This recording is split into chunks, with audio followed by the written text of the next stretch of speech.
now fought with the terrible weapons of superscience, menacing all mankind and every creature on Earth, comes the War of the Worlds. Corona Historic Preservation Society's presentation of War of the Worlds. I'd like to first introduce, we'll do about a half hour of presentation, some history on the movie. I want to introduce the two gentlemen to my right here. Bill Rosard comes to Corona as an author, educator, and lecturer with academic background in motion picture production, music, psychoacoustics. I love that word. Had to look that up. He taught history and analysis of film at USC and several other, Cal State University in Long Beach, contributing chapters to books on music and films of Orson Welles, Alfred Hitchcock, also leading expert on the history of music and Universal Pictures, and currently writing a book on the classics, on Lemel, how do you say that? Is that right? Oh, Lemley. Lemley horror films, the music that made monsters, and he is the editor for the Journal of Film Music, and the first academic publication devoted to the subject. In collaboration with film and TV composers and other members of the motion picture industry, he founded the nonprofit Society for the Preservation of Film Music in Los Angeles. He also served as the research consultant to composers and movie studios, including Paramount, Columbia, and Universal. In a field of vision science and telerobotics, he previously worked at Caltech and NASA's Jet Propulsion Laboratory in technology development for the space station, U.S. Space Station. He is currently the research associate in Center for Brain and Cognition Lab at the University of California in San Diego, where he studies the perception and cognition of film music. Maybe a little, wow. I didn't have to say all that. I had to say all that. See, and to my right is Robert Skotak. I think I said that correctly, right? Skotak. He's been involved in Hollywood movie making for decades, has won Academy Awards for Best Visual Effects in the movies Aliens and Terminator 2 Judgment Day. He has also won a BAFTA Award for the same two movies. Mr. Skotak is also a noted film historian who has written dozens of articles for Famous Monsters and Film Max, and is the author of the biography, of science fiction, I.B., how do you say that? Melchior? Oh, yeah. Yep, Melchior. There we go. I would list the movies, but they were literally pages. I will, if you look at our latest newsletter, you'll see a full breakdown. And unfortunately, I was supposed to have printed this for everybody to look at, but I'll make sure I get it to everybody. With that, I'll pass it over to these two gentlemen so we can talk a bit about the movie and then get to the movie. I think Bill's going to go first. You get a little bit more into the background, the history of how we started this whole thing. So I'll let him start off. So Bill, here. Thank you, Robert. I'm so glad to be with you folks. Maybe I should start by asking a question, and that is, how many of you have seen this film? Gosh, maybe I should have asked how many have not seen it. Okay, well, the next question is how many times? How many have seen it more than? Okay. All right. So we know this movie. So I'm not so worried about spoilers then, because it's hard to talk about it without. How's that? Okay. I don't want to sound like a rock star and put it too far. Anyway, this film is a milestone, and what's interesting about it is that this was a young movie genre at the time. There had only been a few science fiction films, and this one crested at almost the zenith of accomplishment right away, very early in the 1950s sci-fi cycle. Anyway, I'm going to make an abrupt turn here and talk about what has brought me here, and that is researching the location where it was supposedly taking place. I've got to bring my laptop up here to see what I'm doing, so just give me 1 second, and I will be following what you're seeing on the screen here. Why don't you say a couple of words while While we fake it.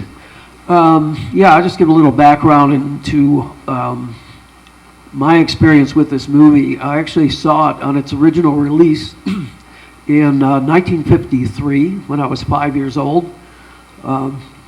At that point, we had a couple of friends tell us, our neighbors, there's this movie showing at the local boys club called The War of the Worlds, and we thought, well, sounds like a war movie. We figured, World War II film.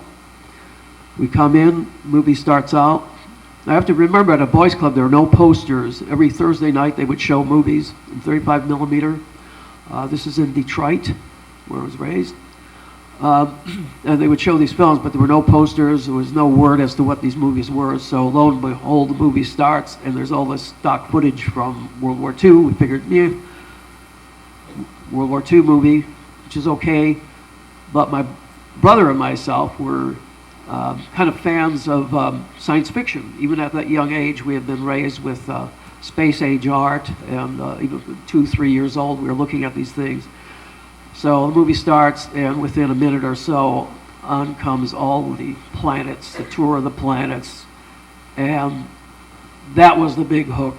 And there was, 2019, how many years later, and still hooked into this film.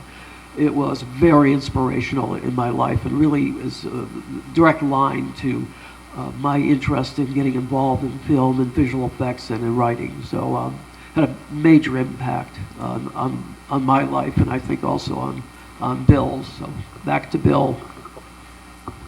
Thank you, Robert. Okay, well, I'm going to kind of come out of left field here.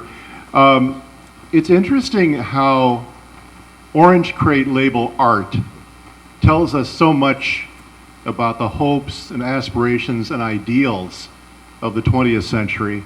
And what could epitomize that more than what you're seeing on the screen right here? I don't know how many of you think of this, but of course in Spanish, corona means crown. Mostly we think in corona of the circle being the source of this name, or vice versa, but here we have this on an Orange Crate. Anyway, we'll be coming back to Orange Crate art in a minute. Next slide, please. Okay. I had reached out to Wes last summer because I knew that some of the film had been shot here in Corona. And he was very kind in volunteering what he knew already, which was not a great deal. And I don't mean that as an affront, because it's a bit of a mystery. And the mystery is, where is this little town called Linda Rosa, which is where the film starts? And that turns out to be more of a mystery than I thought it was going to be, since ostensibly you see pictures of Corona in the film. Anyway, Wes sent me this article, and it was very obvious within a year after the film was released that Coronans recognized locations like Main Street in the film. When they saw, they probably sat up in their chairs saying, oh, why, But this is, of course, part of the whole rationale of making this realistic. This was happening in your backyard. And it's interesting that the fellow that wrote this little piece puts Linda Rosa in quotation marks, perfectly aware of the fact that there was no such place. But as it turns out, people were wondering where Linda Rosa was 60 years earlier. And here is a ad for Linda Rosa. Well. This is from 1887. Well, the long and the short of it is that Linda Rosa was a planned town site down by Murrieta. And it was like many of these town sites, it was by a railroad stop. They built a hotel, they built a railroad depot, and this is actually shows the town site. It was at that point in San Diego County. You can see the hotel up here, you can see the railroad depot. And guess what? The railroad decided not to stop there. So that was the entire history of Linda Rosa, which transpired in a very short time. And soon thereafter, there was an earthquake that sort of rattled the hotel, so they demolished it and I think recycled the material that it was built out of. And now there's nothing there at all. So that's the only Linda Rosa that we have in California. And what's interesting here is in the film we get a clue as to where Linda Rosa is supposed to be. I don't know how many of you may recognize that this is the scene of the colonel in the tent, and he's looking at a map. And guess where his finger is? Oh, yeah, we need another advance. I'm sorry. Next slide, please. There we go. Anyway, that's inside the army tent where they're planning the maneuvers to attack the Martians, or at least defend against them.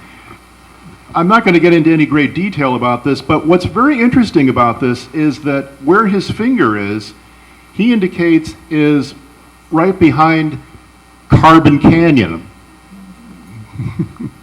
And there's a tall hill next to it that they're going to use for their military, their army observations. And around in the middle where you see these lines is where the town is. Well, that's a pretty good clue as to where Linda Rosa was supposed to be. Okay. This seems to be a composite shot where the military are deploying their cannons, and I think it's a stylized shot of Carbon Canyon. It sort of resembles the general topography, but this is partly what they call a matte shot, where it's partly an artist's painting attached to some live action at the bottom. Now, of course, we do have a bit of a clue provided by the screenwriter, Barry Lyndon, who wrote the screenplay based on H.G. Wells' novel. And this comes apparently from his widow after he had died. And this little account is worth reading. In fact, I'll try to do my best. I won't give it an East End Cockney. I'll give it a little more maybe of a Cambridge. How would that be? Because he was English. Barry Lyndon was an Englishman. In early March 1951, Lyndon loaded up his green Studebaker and accompanied by Mrs. Lyndon, her sister and their blonde Cocker Spaniel, Mr. Corwin, headed southwest towards San Bernardino. After about an hour drive, Barry stopped in a little town nestled in the Chino Hills. This was Linda Rosa, California, population 2,000. There was one motel, 2 service stations, a new market, and a sun-kissed agency. A marker pointed towards the Linda Rosa convent of the Dominican order, and from the intersection where he stood, Barry could see a blacktop road cut into the Chino Hills amid small orange groves scattered with old abandoned oil derricks. Now it's very interesting that he could visit a fictionalized town that doesn't exist. So the question is, where was this intersection that he visited? Because this sounds like a drive in the country. It sounds like Orange County, basically. You can see he's smiling, so he wants us to play around with this a little bit. So I think this is the intersection after quite a lot of sleuthing, I have to say, detective sleuthing, based on the clues given in this statement. Would anyone care to guess where this intersection is that you see here? Oh, come now. How about a wild guess? Well, all right. Pay close attention to that hill that you see at the end of the street there. And here's the answer.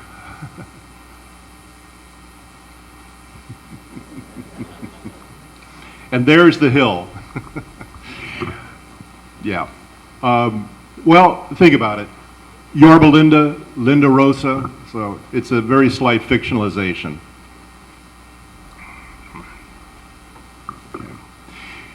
For reasons unknown to Robert and I, because this is sort of still a work in progress, apparently the production people at Paramount decided to upscale the town site.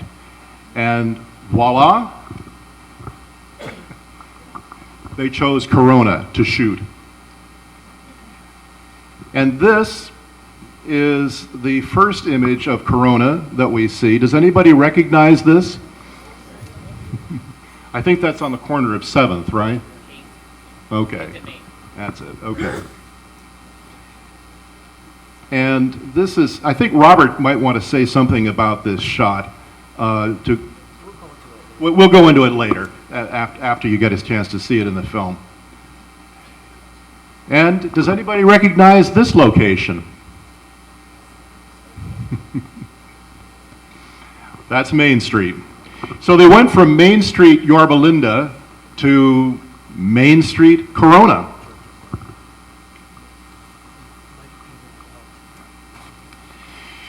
A couple of other, at least one other location was used in the film. And this is not a very good screenshot from the movie, but at one point in the film, Forrester and Sylvia escape in a little army prop plane, and they're flying across this kind of wide expanse, hilly expanse. And while I was doing my detective work, I came across what I think is the site where they shot this, and here it is. Does anybody recognize that?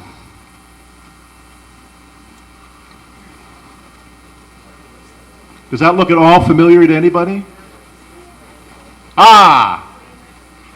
Well, yes. This is, I think it's behind the golf club, and it's a big alluvial fan. It was, I think, a cow meadow originally. So you see the plane, in the film, the plane goes from right to left, and the camera pans with it. Okay.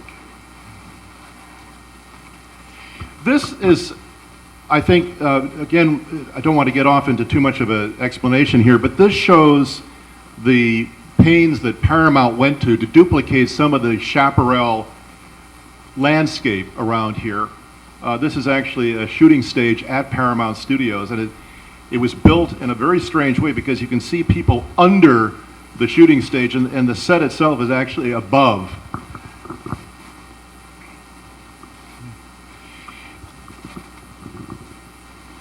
And this is a miniature set, or what scale would you say this was, Robert?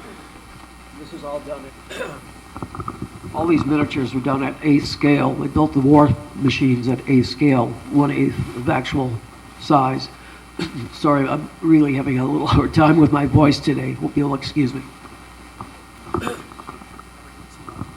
And so this is a farmhouse. You can't see because the special effects crew is here standing in front of it. You'll see this in the movie. That's a bean field, I think, off to one side. But it shows you the detail that the art directors Al Nasaki went to in simulating this landscape, trying to make it a seamless continuity between actual location sites and what they shot on the studio. This is very interesting. This is actually a musical sequence from the musical score by Lee Stevens, and this is the music that actually accompanied that location in the film. It was somewhere southwest of Corona, and this music is actually the closest they get to love music in the whole film. And I won't spoil it for you because you'll hear it when you see Sylvia and Forrester hiding in the irrigation ditch trying to escape the Martian ray gun. Now the question that lingers in our minds is what took Barry Lyndon to this neck of the woods, to the Chino Hills, let alone why they switched from one end of the Chino Hills as a location to the other end. This is, I say, a work in progress. Now, what's interesting is that in the late 1940s and early 50s, this is a newspaper piece from February of 51, just a month before Lyndon came out here on his little road trip, because there were a lot of green meteors that were being seen in the skies of the Southwest. This one was in San Francisco. And we're playing with the idea that possibly he got a tip, a lead, that there were meteors falling out here. And of course, from the novel, that's how the Martians made their appearance, as green meteorites, otherwise known as bolides. And again, coming back to our orange crate art, it tells us something right here, doesn't it? So somehow the visionary art of these orange crate labels captured something that was in the creative unconscious of people at the time. And this is, I think, most interesting. Here is a goblin from Yorba Linda. A little green man, what do you know? And I'm guessing that this orange crate label dates from the 1920s or 1930s. So artists sometimes have a way of being ahead of the time. They envision things that have yet to come. So I'm just going to look at the time here. I think we've got a few minutes left, and I may turn the microphone back to Robert. Most of what I have to say will be related to the film after we see the film. I've been working on a book for many years called The First 100 Years of the War of the Worlds. And what it deals with is the very beginning of the writing of the book. It was serialized in 1897 and published in book form in 1898. So the book deals with from 1898 till 1998 in all the different versions of all the different ways that the War of the Worlds has been appeared in the public, is of course the radio play, endless adaptations, in the TV show. There was a TV series, attempts to make the movie in the 1920s and again in the 1930s. The George Pal movie that we're seeing, comic books, et cetera, et cetera. And in doing it, wound up speaking to a lot of the artists who illustrated comic books and people who worked on the Orson Welles radio broadcast. And of course, many people who worked on the film itself. The art director, Al Nozaki, who deserves a great deal of credit for this movie, was a friend of mine in his later years, and I spent a lot of time talking to him about how this film was made. I also knew the lead actress, Ann Robinson, quite well, and a number of people. So I'm really hoping to do the ultimate sort of coverage of the War of the Worlds from beginning to end, from the writing of the novel to all these different book and radio and movie adaptations. So with quite a heavy emphasis on the making of the film, as that's really probably the thing that's kept the book alive in the minds of many. And the movie, of course, was very influential on many filmmakers, who've gone on to, Spielberg and Jim Cameron and people like that. Sort of grew up with this film and inspired a lot of people, such as myself, to get involved with making movies that had this sort of visual effects, science fiction orientation. So it's a very key film in the history of science fiction filmmaking, as much as the book is such a key part of science fiction literature. One of the most influential stories that has really ever been written in science fiction. It is, along with The Time Machine and very few others, is among the most well-known, published throughout the world. I mean, there's versions in Danish and Japanese and Russian. I've seen editions from virtually all parts of the world. So what I'm going to suggest is we watch the film. I'm going to try to organize my pictures here a little later. In some ways, I didn't know if I was going to make it today due to a number of unfortunate circumstances. But I have some pictures that we can look at afterwards that'll show some of the behind the scenes of how the movie was made. And a few pictures, a few images of the Orson Welles radio broadcast, etc. So as you're watching it, if you have any questions about how this was done or why they did this way or the other, save them up and I'll try to answer them at the end, and we'll go from there. Okay? I think this is a case where, in the making of this film, everything came together. They were giving it their best, and apparently the Paramount executives ran Gone with the Wind, and that was their benchmark of what they were trying. They wanted this incredibly powerful, dramatic film. And of course, that film was designed by William Cameron Menzies, who is one of the great visionaries of the Hollywood movies of the Golden Age. He was the designer of Things to Come, another H.G. Wells-based film. So they were giving it their best, and we'll see what you guys think.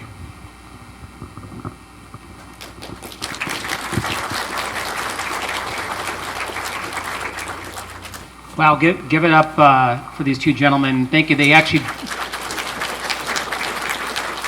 suffered through the traffic to get here. Both these gentlemen came, I think you came from Chatsworth? Yeah, Chatsworth. Yeah, just an applause for that as well. Yeah, that's one of the great accomplishments of my life. Yes, he's saying the great accomplishment of his life was getting to Corona. Yeah, surviving Corona. We're going to make some T-shirts and we'll get them over to them. Well, thank you all. The movie's going to start here in just a minute or so. So yeah, please, if you have any questions, please save those for the end. However, I will want to make sure I do say that Mr. Skotak is going to be showing some pictures that are copyrighted, and they're going to be published as part of something else. So when he does show those pictures at the end, please no pictures and no video. It's a big portion of his the last few years of his life putting this stuff together, and want to make sure that he can. And he's responsible for any copyright infringement. So thank you very much for that, and hopefully we'll start here in just a minute. Thank you.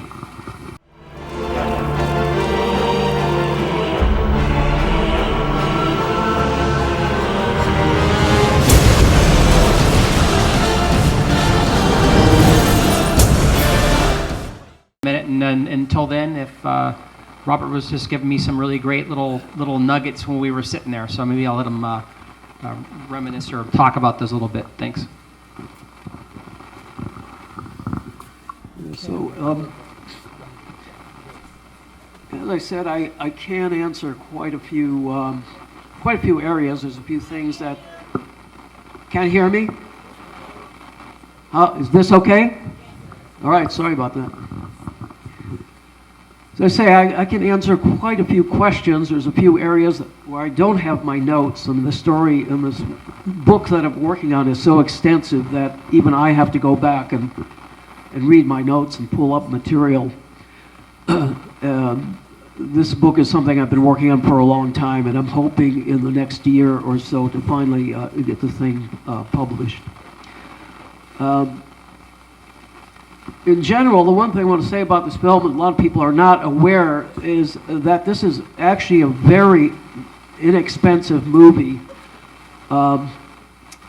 It was made at a time when the sort of Hollywood way of doing things was at its peak, meaning the studios had an organization that was very well worked out with all the departments in one place, meaning there were employees on an ongoing basis at the studio who were at the special effects department, the visual effects, lighting, camera.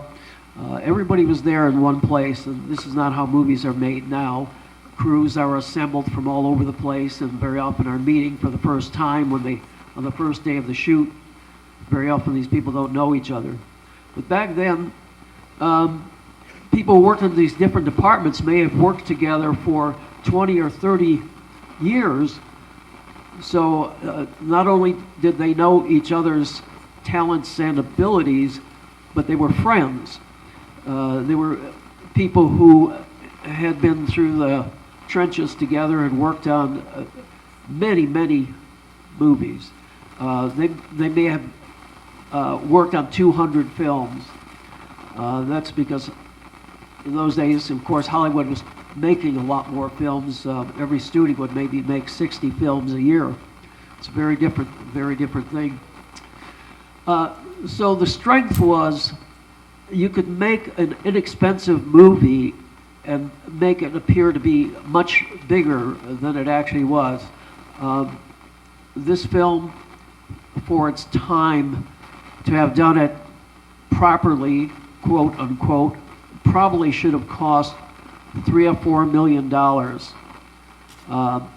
The budget was actually closer to $1,200,000, $1,300,000. I don't have the exact figures in front of me, but of that money, a big chunk of it was for studio overhead, meaning the actual money that was spent on this movie was about $750,000, and that's not much money at all.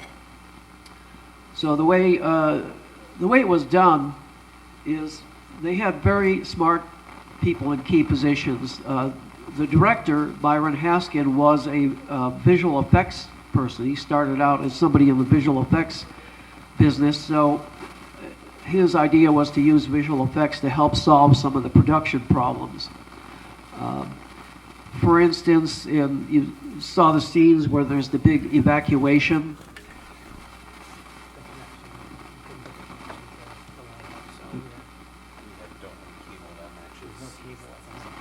All right, well, finding out something here that's interesting. Anyway, as I was saying, the scenes of the Exodus where you see people going up into the hills, the director knew that you could take a small group of people and have them walk so far and leave the camera in the same position and have those people move further up the hill and photograph those very same people again in another position. So you maybe go up there with 100 people and make it look like there's 600 or 1,000 people. And they use those kind of techniques throughout the film. The scene at the end there where the people are in the San Gabriel Mountains or during the atomic blast, again, that was a small group of people that were multiplied, repositioned. Sometimes they would change the clothes, give them different clothes, and make sure if somebody had a red shirt in the foreground that they were way in the background in the next group. So they had a very smart director who was very good with, he was very practical and he knew all these tricks. They also had an art director, and I was hoping to show the artwork and the production artwork that went into this. So I'll have to kind of talk it through a bit. There was a fellow by the name of Al Nozaki. As I said, he became a good friend of mine in his later years, so I was able to talk to him about how they were able to do as much as they did on this film. And it's unusual in that he made drawings of virtually every scene in the film ahead of time. And he knew how to make those scenes very clear because he was also the person who was picking the locations. He would have been involved in deciding to come to Corona and into this area to shoot some of the elements, the photographic elements, like the church at the beginning, and the still photographs that were taken of the street there where the meteor comes down. So he was choosing the locations, but he also was a guy who knew a lot about visual effects and special effects. So he was the one who designed, came up with the idea for the flying saucers. Originally, as with the H.G. Wells book, the Martian invaders had these three-legged mechanical devices, these very big, tall machines that were tripods that would walk, and they had the heat ray and et cetera, et cetera. And they did some drawings and talked through what would have been involved with trying to have this three-legged thing walking around. It's a very awkward sort of a thing to do to begin with. And ultimately they decided that movies were starting to move into widescreen formats. And they realized that this big, tall, tripod-like device didn't fit in the frame very well, didn't look very good in frame, meaning you're going with a widescreen picture, which is horizontal, left to right, rather than top and bottom. So they started doing a rethink, and of course, at the same time, there were in the late 40s, we were starting to hear a lot of reports about UFOs. So these things became some kind of flying machine. And Al one day said he was tinkering around on a Sunday afternoon in his house and just trying to come up with something, and he said just the idea of a manta ray popped into his head. So he just doodled this little thing, a small little drawing, so it was about 3 or 4 inches across, just the manta ray. Took it into the studio, and everybody liked the idea, and they made a little study model. And if I had this slideshow going, you would see all these things. I don't know, maybe it's good. Maybe I'll go and buy the book. There you go. So they made a little study model, a small model, and from that they made a clay model, used it as a guide to make a wood model, and on top of that wood model, that was 1/8 scale. It was about 43 inches, 44 inches across. They took copper and they beat copper onto it, polished copper, so they wound up with a hollow war machine, so they could put all the lights inside of it. So basically it was made out of copper metal, formed over a wood form, and filled with a lot of electronics. Of course, film was, I don't know if this term means anything, was very slow, meaning you required a lot of light to photograph anything. So those machines would get very, very hot. They were filled with neon, and I'm not sure off the top of my head I could tell you all the kinds of lights they had inside, but they were required a lot of brilliance to be photographed properly. One of the other things I wanted to mention is the end of the film. The film had been shot. It was filmed between late January and early March of 1952. It wasn't released until 1953, of course, because they had to do all the special effects. But long about April, when they saw the first cuts of the movie, the original ending was such: when they're coming out of the church, there's a doctor that's walking alongside Gene Barry character, and you see him in the movie. And originally that doctor went up to the war machine there, and the arm is reaching out of the war machine. They had to do a lot of tricky editing to fix this, but in the movie there's actually a shot where you're underneath the saucer, and there's kind of a dark area, and that dark area is covering up the arm that's already sticking out of the saucer. They decided that it was better that the Gene Barry character is the one that should go up to this Martian, because he's been in from the beginning. So some 5-6 months after they finished the film, they got Gene Barry back.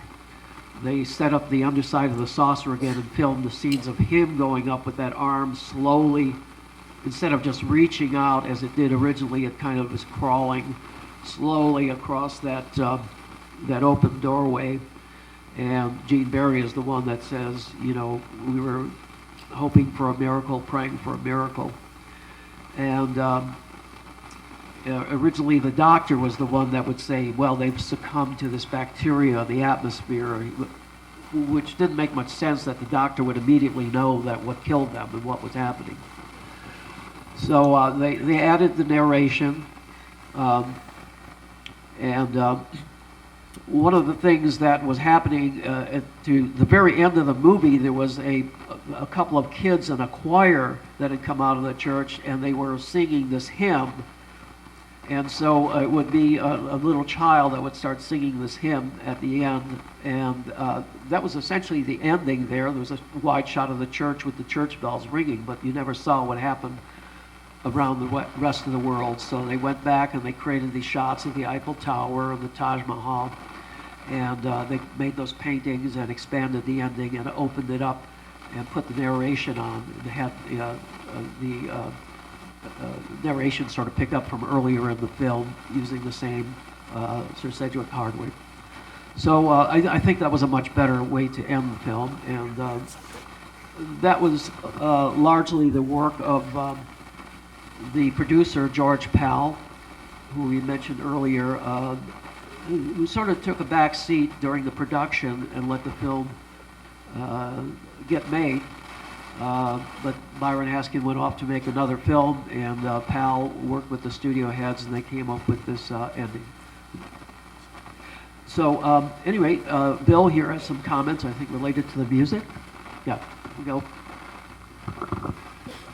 Anybody that has paid attention to movie music knows how a scene can be changed by the mood or the character of the music that's used.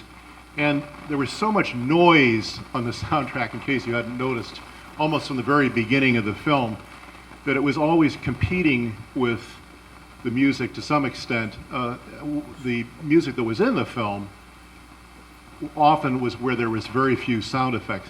Towards the end, where there was so much of a racket going on, there wasn't much room for music.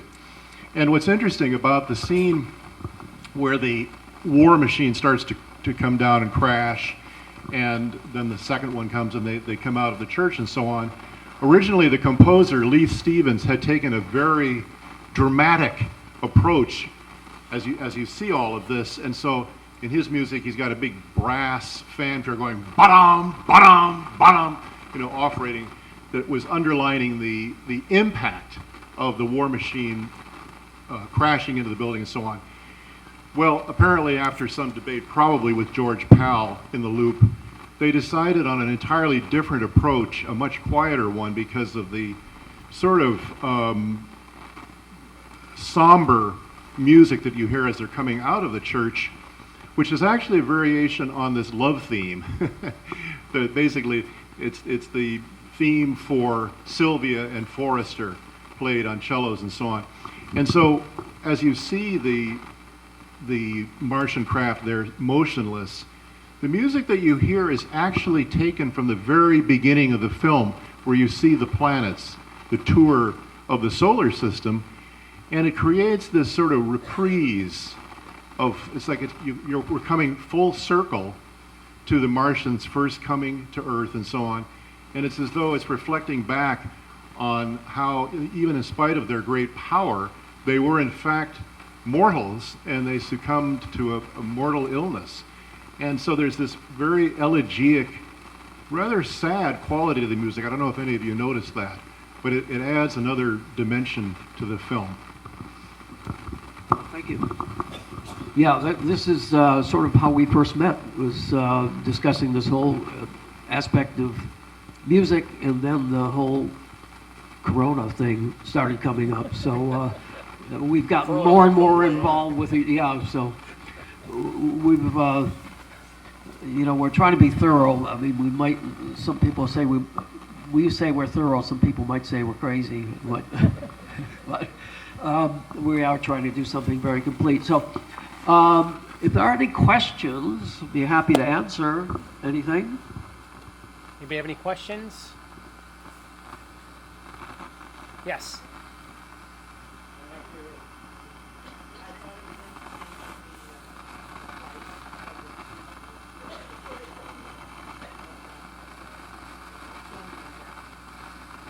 With the flying wing. The flying wing, right?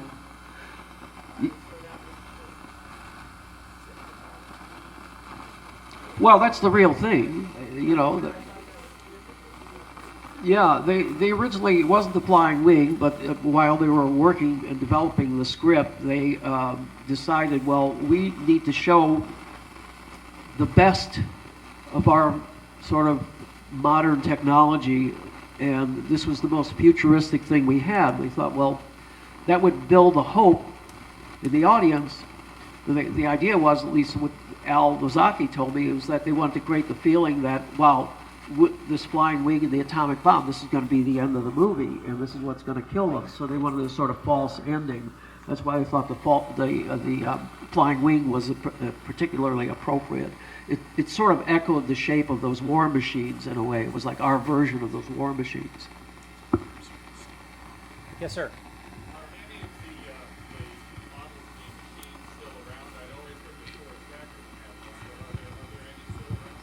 No, Foray never really had one from that film. Somebody told him that the one he had was one from the movie, but it wasn't. I saw it. It was might be like 28 inches, 2 feet, something like that. The actual ones are closer to 42 inches. I actually have some very old molds and a saucer. I actually have a saucer from this movie. I say the saucer design that was in this movie. We don't know where the saucer that I have actually came from, but it's fiberglass. It's not copper, so it was made later. But it has indications that it might have come from a mold that was made from those war machines. There was a major copper drive for the Boy Scouts, and I can't tell you the exact year, but the studio thought this might be a kind of a cool thing to crunch those machines up and melt them down and donate the copper to to the Boy Scouts. So those machines were long gone. Hard to believe, but the studios back then didn't necessarily value these things. Didn't know that these movies would, in 2019, still be have a big audience. Yeah. Yes, in the back. In the back.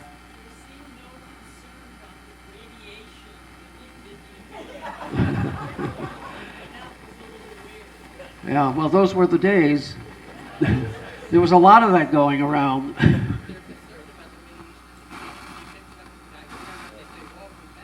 Yeah. Yeah, well, just get far enough away, you'll be safe. I think that was their thinking. Yes, sir.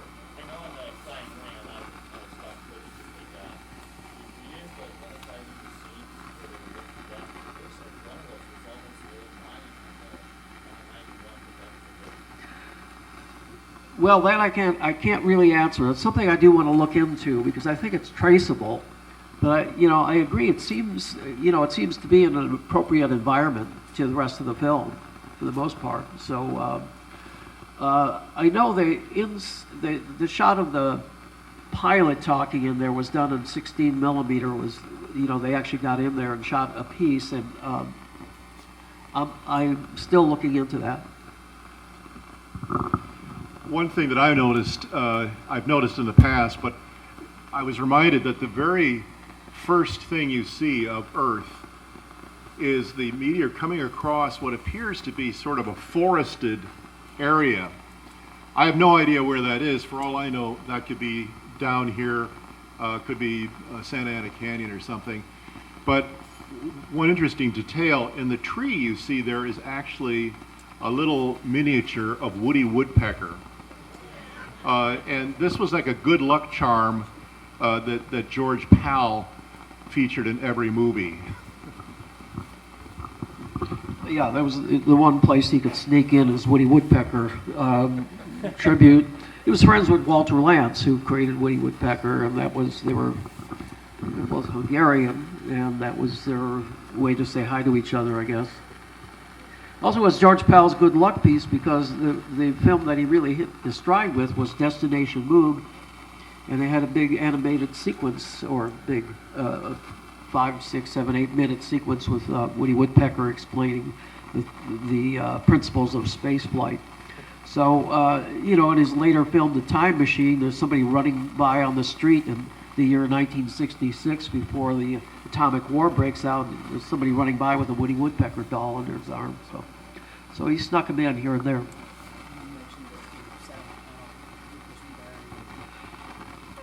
Oh, Wes reminding me of something I was telling him, that Gene Barry was not necessarily a fan of this movie. This was not his thing, this kind of film. As a matter of fact, science fiction was not very highly regarded in the late 40s and the early 50s. If you think about things like Bat Masterson and what was the other show he was on? He was kind of a debonair guy. Burke's Law. He was also a sort of a song and dance guy, and that's sort of the image he had of himself. So it was always very hard to get an interview with him. For many years, he just didn't want to talk about it. I wound up sitting on a panel with him for the 50th anniversary. It was the actor who played General Mann, Les Tremayne, was there, and Robinson, Gene Barry, one of the people in the art department, the first assistant director was there. Actually, I was sitting in for Al Dazaki, who was too ill to attend, and he asked me to sit in his place. At any rate, at this screening, Gene Barry, of course, is sitting in front of a theater jammed with people, and kind of surprised, like, wow, these people actually know what this movie is. When the film was over, the film practically got a standing ovation, and Gene Barry said, like, that's a pretty damn good movie. And it was like it dawned on him that this was one of the things he was really well known for, was this particular film. And I thought that was, at least he realized it, eventually. It took him 50 years. Yes, sir.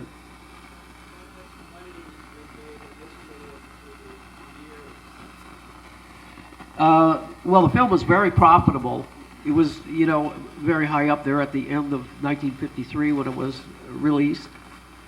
I mean, considering that, $1,200,000 maybe was spent on it, maybe a little bit more, it was a very profitable film. I can't tell you how much. It's something that's findable, and I plan to look that up. But it's made a lot of money over the years. It's sort of never gone out of circulation. But it was a very successful film. Got great reviews when it came out. Anything else? Yes, sir.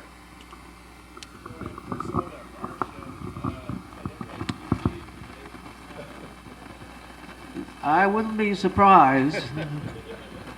Stephen was a big fan of this film, and a few other people have mentioned some similarities to E.T., and I can kind of see that. It's not there, that's for sure. Yes, sir.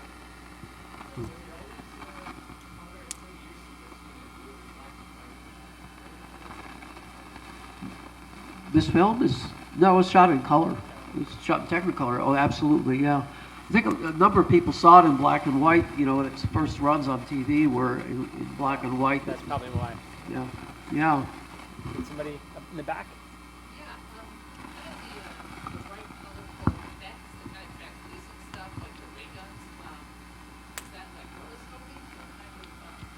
You talking about the green rays? They call the skeleton beam, this whatever. Yeah, that it would take a little bit to explain, but basically they actually physically shot an effect. They ran two wires parallel to each other and ran an electrical charge between those wires, and used a high intensity fan and actually blew the thing down the wire. So these things were flowing a little bit like the idea of Jacob's ladder, if you've ever seen those with the current going up. But yeah, well, it was electronic. It was definitely done with, an electrical pulse. Yes, sir.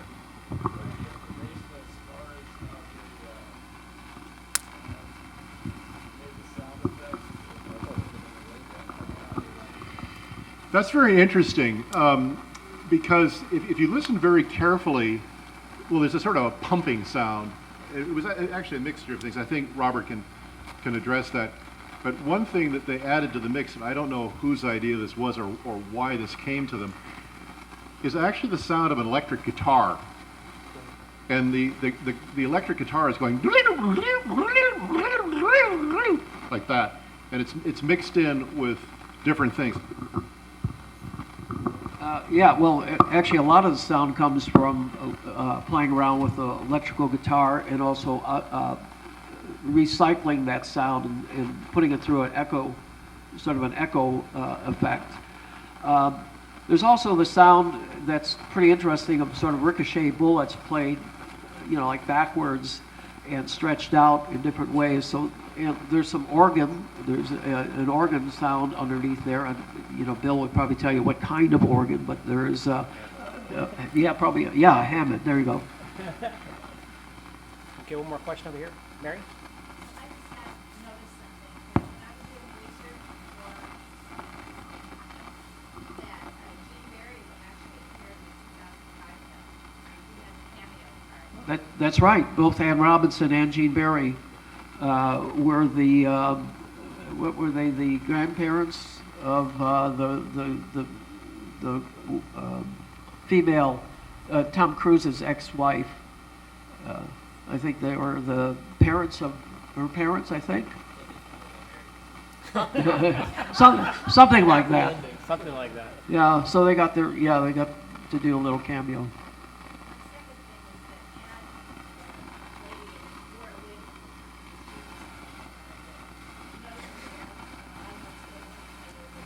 Oh, Ann Robinson in the film?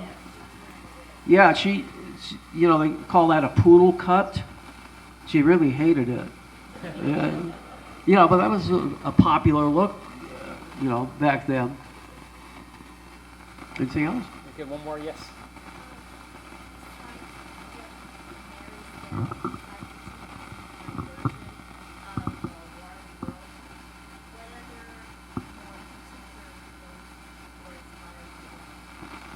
What movies were inspired by?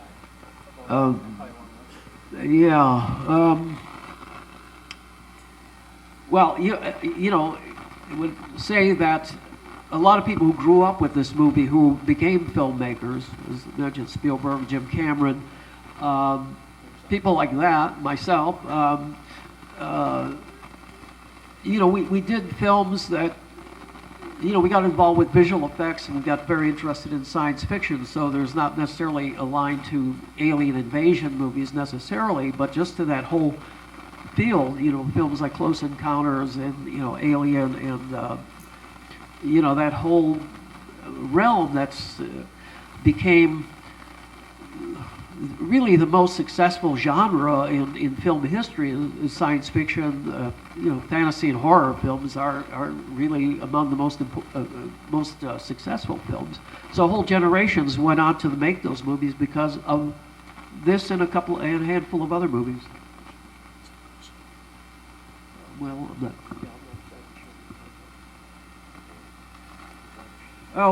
Bill mentions the reappearance of these war machines in a movie, which has a kind of a funny title, but it's a very good film. A movie called Robinson Crusoe on Mars. It's really quite a well-done movie, and it essentially was remade as The Martian, the movie with Matt Damon. Well, there's you have an astronaut who's stranded on Mars, and he's by himself, and then at some point after he's been there a while, an alien craft lands, and what it is an alien craft that's brought sort of slaves to do mining on Mars, and of course the slave escapes and becomes his man Friday. But the saucer design that they used were essentially the same design from War of the Worlds minus the Cobra head on top. It was the same director who did Robinson Crusoe on Mars, Byron Haskin, and he apparently loved that design so much he said, let's bring it back for another movie. They are not the same models. The ones I've actually seen of those, and they're made out of wood. They're a little bit different, but it's the same basic design. I think another influence that may be more pervasive early on was the first Star Trek series, which was done at Paramount, and I think a lot of the special effects sort of evolved out of this, and of course that went on and on and on and on. So there was a similar feeling that got, how should we say, perpetuated in the 1960s. I guess the term for that would be, it set a standard. War of the Worlds kind of set a standard. That and maybe a movie called Forbidden Planet and This Island Earth. Those were like the three big films in the 1950s that were very exciting to people of my age in particular. So. Okay, last question, guys. The theater is going to kick us out, but anybody else got anything else?